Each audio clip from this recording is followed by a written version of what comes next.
ఇది Kurnool B క్యాంపులోని silver Jubilee ప్రభుత్వ degree college. దీనికి రాష్ట్రంలోనే ప్రత్యేక గుర్తింపు ఉంది. ఇక్కడ చదువుకున్న విద్యార్థులు రాష్ట్రంలోని ఏ యూనివర్సిటీలోనైనా స్థానికులుగానే పరిగణిస్తారు. గతంలో ఈ కళాశాల university joint commission NAAC grade ఏగా గుర్తింపు పొందింది. 2009లో కూడా ఇదే గుర్తింపు లభించింది. రాష్ట్రంలో మరే కాలేజీకి ఈ తరహా గుర్తింపు లేదు.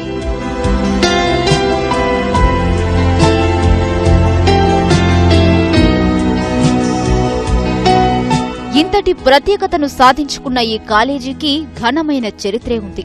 దేశానికి స్వాతంత్ర్యం వచ్చి 25 ఏళ్ల సందర్భంగా అంటే 1972లో జరిగిన ఇండియన్ సిల్వర్ జూబ్లీ వేడుకల్లో ఒక్కో రాష్ట్రం ఒక్కో అభ్యర్థన అడగాలని అప్పటి కేంద్ర ప్రభుత్వం సూచించింది.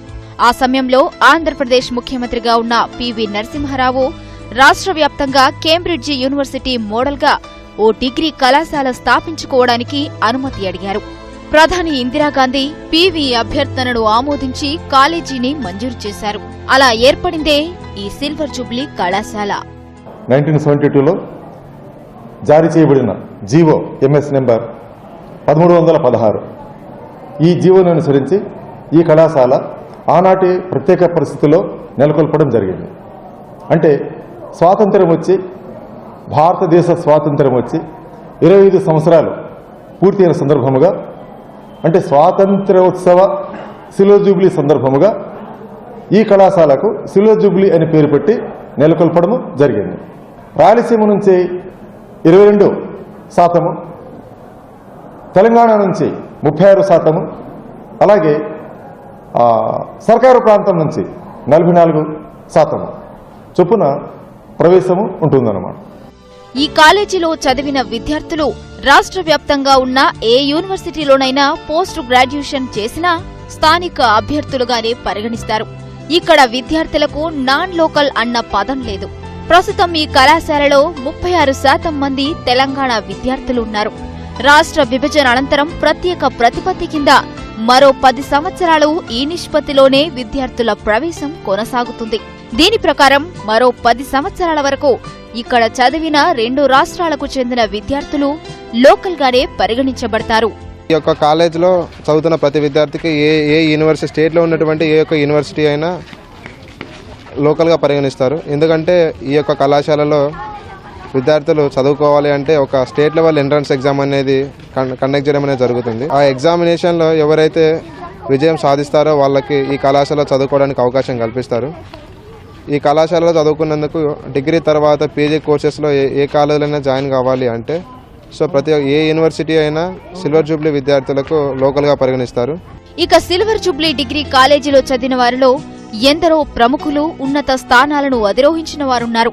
ఏపీ ప్రభుత్వ ప్రధాన కార్యదర్శి IYR Krishnarao, ISRO professor Raghavamurthy, ITC CEO Sivakumar వంటి వారెందరో ఇక్కడ చదువుకున్నవారే. దీనంతటికీ కళాశాలలోని క్రమశిక్షణే కారణమని ప్రస్తుత విద్యార్థులు చెబుతున్నారు. ఈ కాలేజీలో 42 సంవత్సరాల తర్వాత ఈ ఏడాది బాలికలు కూడా చదివేందుకు ప్రభుత్వం అనుమతినిచ్చింది. అయితే ఇక్కడ అబ్బాయిలను కామన్ ఎంట్రన్స్ టెస్ట్ ద్వారా ఎంపిక చేస్తే అమ్మాయిలను మెరిట్ ప్రకారం ఎంపిక చేస్తారు. వచ్చే అకాడమిక్ ఇయర్ నుంచి కామన్ టెస్ట్ ద్వారా ఎంపిక చేసే అవకాశాలున్నాయి. ఉన్నతాధికారులంతా ఈ సిల్వర్ జూబ్లీ కళాశాల నుంచే బయటికి వెళ్ళిన వాళ్ళే. ఒకప్పుడు డిగ్రీ పూర్తి చేసి చీఫ్ సెక్రటరీ గారు కానీ, తర్వాత సెక్రటరీ గారు కానీ, చాలా డిస్ట్రిక్ట్ కలెక్టర్స్ ఈ సిల్వర్ జూబ్లీ కాలేజ్ నుంచి వెళ్ళారు. అంటే ఇక్కడ గైడెన్స్ చాలా లెక్చరర్స్ 24 hours అవైలబుల్ ఉంటారు. ఏ కళాశాలలో అది లేదు. హాస్టల్స్కి విజిట్కి వస్తారు. నైట్ 11 o'clock వరకు మాతోనే ఉంటారు. మా మంచి చెడ్లు కూడా చూసుకుంటారు. లెక్చరర్ తన యొక్క హోదాని మరిచి మెస్సాల్లో అందరినీ లైన్లో కంట్రోల్ చేయడం, అందరికీ ఫుడ్ వచ్చే వరకు తాను వెయిట్ చేసి ఉండడం అనే మంచి సాంప్రదాయం ఇక్కడ ఉంది. అంతేకాకుండా ఐఏఎస్, ఐపీఎస్లు, ఐఎఫ్ఎస్లు వచ్చిన వాళ్ళు కళాశాలను మర్చిపోరు. ప్రతి ఏటా 30 మంది విద్యార్థులు హెచ్సియు, పీసీయూ వంటి కేంద్రీయ విశ్వవిద్యాలయాల్లో రాణిస్తున్నారు. పీజీలో 5 సెల్ఫ్ ఫైనాన్స్ కోర్సులున్నాయి.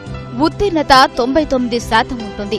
అంతేకాదు commissioner of college at education Andhra Pradesh Hyderabad centre of excellence గా అభివృద్ధి చేయడానికి ఎంపికైంది.